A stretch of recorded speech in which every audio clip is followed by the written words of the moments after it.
ಮಹಾರಾಷ್ಟ್ರದ ಸರ್ಕಾರದ ಉಪಮುಖ್ಯಮಂತ್ರಿಗಳು ಹಾಗೂ ಮಹಾರಾಷ್ಟ್ರದ ಒಬ್ಬ ಪ್ರಮುಖ ರಾಜಕಾರಣಿ ಅಜಿತ್ ಪವಾರ್ ಅವರ ಇವತ್ತಿನ ಒಂದು ವಿಮಾನ ಅಪಘಾತದಲ್ಲಿ ನಿಧನರಾಗಿರ್ತಕ್ಕಂಥದ್ದು ಎಲ್ಲರಿಗೂ ಒಂದು ರೀತಿಯ ಆಘಾತವನ್ನು ಉಂಟು ಮಾಡಿರ್ತಕ್ಕಂಥದ್ದು.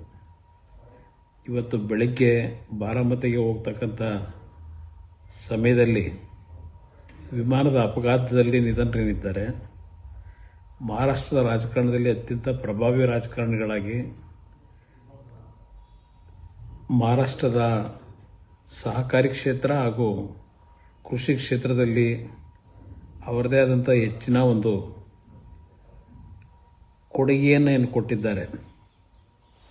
ಇವತ್ತಿನ ಅವರ ನಿಧನ, ಆಕಸ್ಮಿಕವಾದಂಥ ನಿಧನ ಅಪಘಾತದಲ್ಲಿ ನಿಜಕ್ಕೂ ಎಲ್ಲರಿಗೂ ದುಃಖವನ್ನು ಉಂಟು ಮಾಡಿರ್ತಕ್ಕಂಥದ್ದು ಮತ್ತು ಮಹಾರಾಷ್ಟ್ರದ ರಾಜಕಾರಣದಲ್ಲಿ ಒಂದು ದೊಡ್ಡ ಆಘಾತವನ್ನು ಉಂಟು ಮಾಡಿದೆ. ಈ ಒಂದು ಅವರ ನಿಧನಕ್ಕೆ ಭಗವಂತ ಶಾಂತಿಯನ್ನು ಕೊಡಲಿ, ಆತ್ಮಕ್ಕೆ ಶಾಂತಿಯನ್ನು ಕೊಡಲಿ.